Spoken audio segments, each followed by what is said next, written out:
Hi everyone, my name is Andrei Leica. I'm a research engineer at Arnia Software, and today I will share some insights into the development of AI tools to enhance and redefine the shopping experience. We will start with a unified text and visual search platform, and how can we build a fast and robust search platform. Next, I will outline the process of encoding and indexing. Those are the main steps of building a pipeline for a search platform. We'll also discuss about using large language model to create chatbot assistants. And finally, integrating those with a search platform. Okay, so as a context, for the past 2 years, together with my colleagues at Apsis AI, we have developed several products for fashion industry, AI products. We started with a visual search platform. We are just uploading an image and get similar products. This was our first step into building AI technology to make shopping easier. After we got the visual search up and running, we built a chatbot on top of it. To enhance it, it was not just a simple responder, but an assistant that you can engage with it and interact with it and give personalized recommendations. And finally, we are working on a virtual try-on technology, which is a cool use of generative AI. We have a live demo at our booth that you can try on. Basically, we are in-painting new fashion items on picture with you. So, what is a text and visual search platform? You are uploading a photo. We are detecting fashion items in the image, and we are trying to extract like a digital fingerprint of each image so that you can use later on. This is like a unique profile of each item. The second step is to use those fingerprints and find similar products. And the last one is to search into the database and just retrieve the most similar objects that are visually similar with the one that you are uploading, or just similar in the text meaning. It's a unified platform because we can use both text and visual images. And we also build a Magento module to integrate with Magento platform. So this is the main pipeline of a visual search platform. There are the three main steps: encoding, indexing, and searching. During the encoding part, we are using a Magento module to extract information from a retailer website, and for each product, we are extracting a vector embedding. The second step is the indexing one. We are using the vector from the first step. This is happening offline, the same as encoding. It's part of the installation and data analysis step. And using those vectors, we have to find a measurement and also to store somehow those vectors in order to retrieve later on. And the last one is the search part, which is happening live. When a user inputs an image or a query, we are just looking over the database and find the most similar vectors. Now the first step, encoding. As I mentioned, we are using the Magento module to extract a JSON with all the product information from the client. And we are using a neural network to extract those vector embeddings, those digital fingerprints. We are looking for style, color, shape, is like a unique profile of each item. And this is like a mathematical vector representation. So what are those embeddings? This is the main challenge, to map an image or a text to a numerical representation, such that we can use to retrieve other similar items. The process is called encoding. This is similar with compression algorithm. Why compression? Because we will get lower dimensionality. We cannot just store images in the database. We cannot compare two images, one with another, because we are getting in hundreds of thousands, even millions of dimensions, so this is not feasible. But we are just storing a small representation of those in those embeddings, which are vector embeddings. How do we represent those embeddings? Let's start with a question. How do you describe a dog? How about their breeds, physical stats, relationships, and so on? You can easily think of 20 representation of a dog. How about a word? For Paris, for example, how do you convey the location, history, culture, and so on of this word? We are using those embeddings as a vector space in a mathematical term. So those embeddings are in a vector, are just some points in a vector space. So each property can be represented by one dimension in this vector space. Each object is basically a point, a vector in this vector space. We have only 3 dimensions represented here because it's hard to visualize more than 3-4 dimensions, but we can use as many as needed. It depends on the complexity of the data and also on the diversity of the data set. And we also want those dimensions to capture meaningful information about the objects that we are indexing. We want to get some analogies by using this representation, like the distance between Paris and Tokyo should be the same as the one from Paris and Japan. And also the distance in the vector space should be for similarities. And the same is for text encoders. There are huge networks pre-trained on huge amounts of data, chunks of the internet, basically.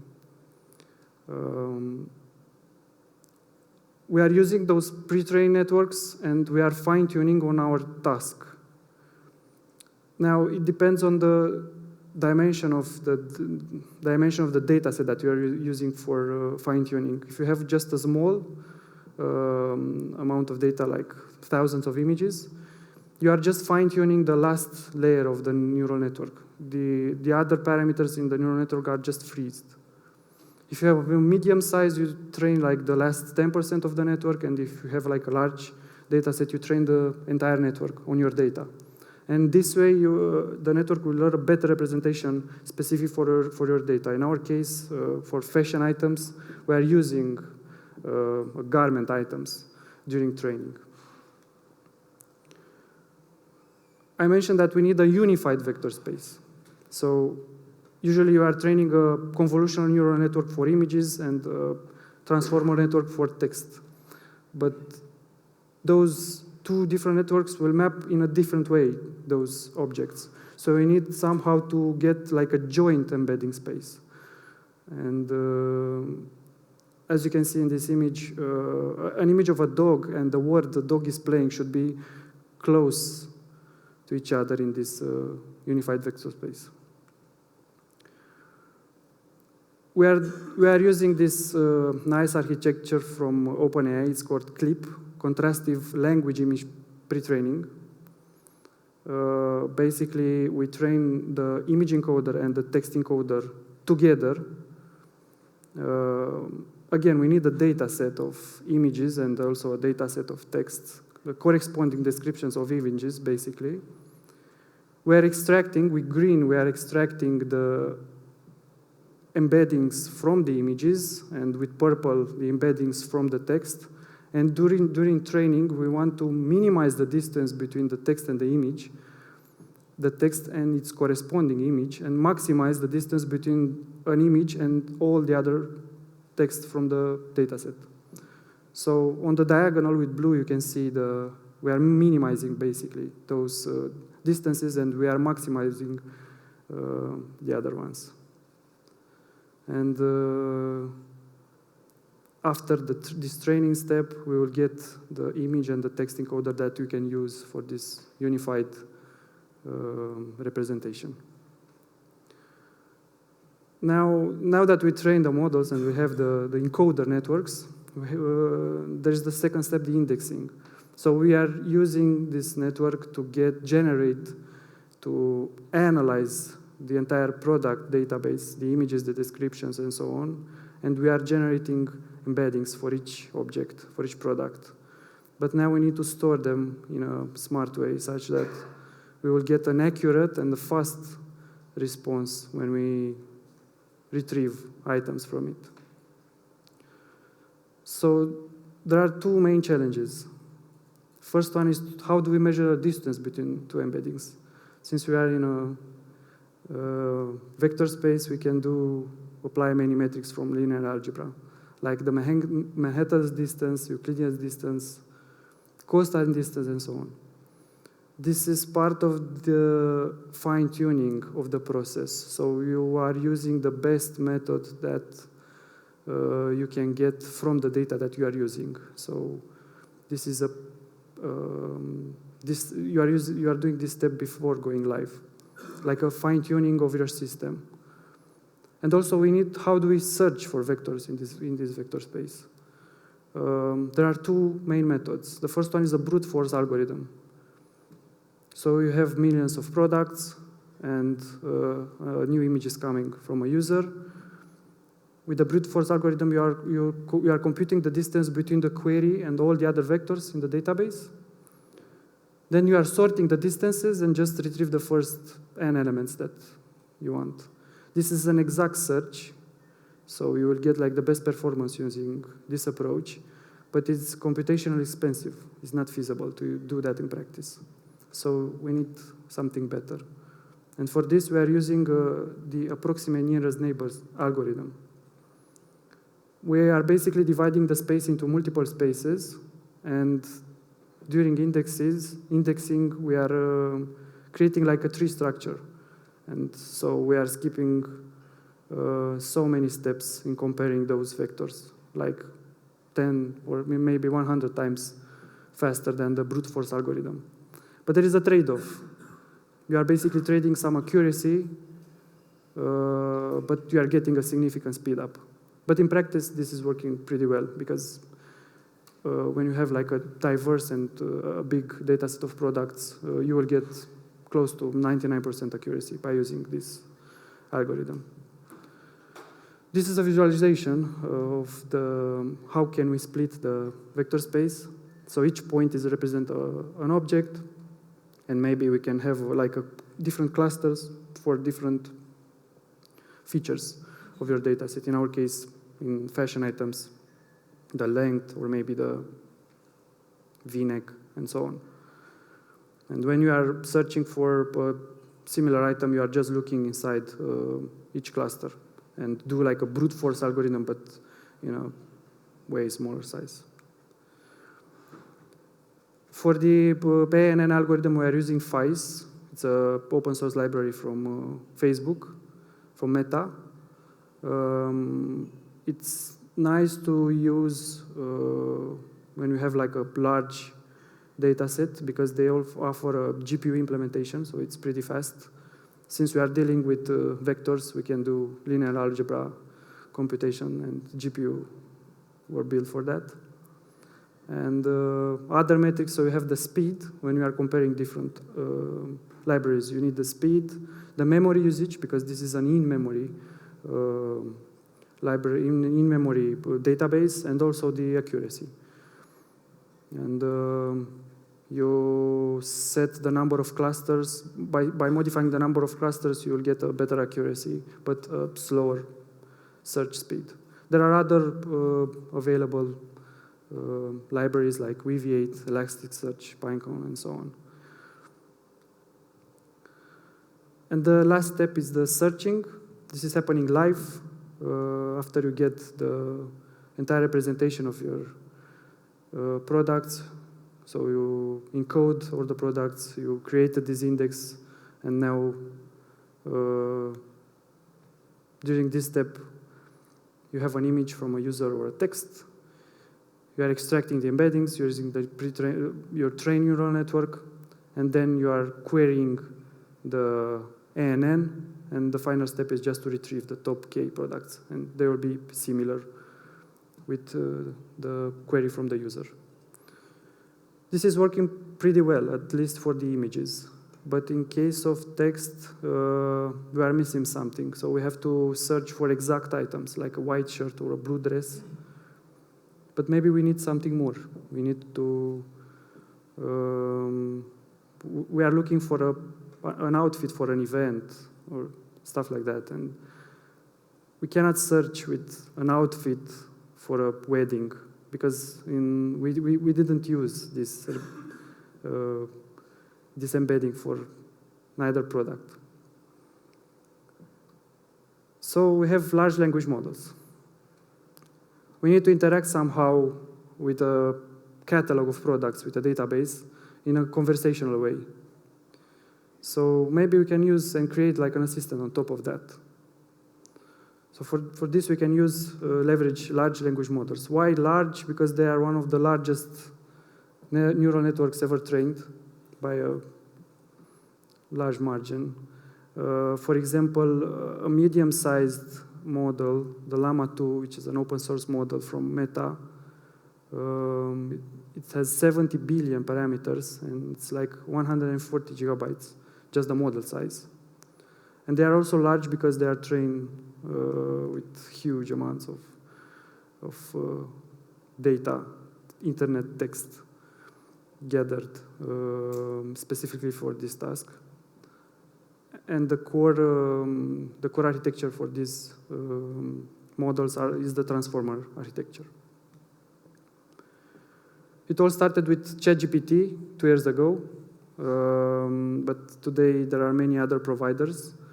So we have the GPT from OpenAI, and there is also Claude from Anthropic, and also Google released Gemini.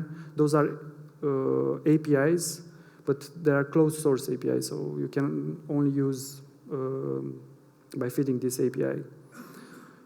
But this is a good starting point for creating like an assistant on top of your platform. So the easiest way is to do some prompt engineering. You are just setting a system string, a generic global system string, so that you are just telling your LLM language model what to do. You just describe, like in our case, a personalized fashion assistant, and then a step-by-step guide with different things. So this is just the system string, not this will be part of every conversation. But you have to make sure that it's nice with your customers, it's not harmful, and also the structure that you get from it should be in a specific way so that you can extract information from it. But it's the easiest way to start playing with it. It's just prompting. Another way is to fine-tune. OpenAI offers you this option to fine-tune the GPT 3.5. So you just gather a data set with conversation in the way you like, and just further fine-tune the model. And it will understand during this fine-tuning process. It will understand and adapt to your new context. And the last option that you have is to use open source models. There are some interesting models from Meta, from Google, that you can use and train on your own machine, so you have full access to the weights. There are some problems by using closed source API. First of all is the security, then there is the consistency of the model. So they are changing the weights for the models frequently, and also the costs. It's pretty expensive, so maybe you can use this strategy also to create your own model. Just pick a pre-trained model and train it on your side, and also do the inference on your side. So you just need a few GPU machines to start off with. And this is the main pipeline of fashion chatbot that we've implemented. For the model, we're using either the API integration with ChatGPT, or we also train our own models, and we are using the local deployment. The second step is to do some intent classification. So you have to route somehow the conversation and understand the intents, the user intents. And also the guarding, you have to make sure that the conversation is only on the context, like in our case, fashion or something else. And for that, you either use the language model by using prompting, or you are training a separate classifier. So before feeding any request from the user, you are using this classifier, and if the data is okay, you then prompt your model with the user intents. And the last step is to integrate with the visual search. So we are processing the output from the language model in such a way so that we can retrieve objects from the database, from our database, based on the response from the chatbot. And this is an example of a conversation with ChatGPT. It offers various options for your outfit, and then we are querying our indexing, and we are retrieving similar objects based on the description that came from the assistant. That's it. Have any questions?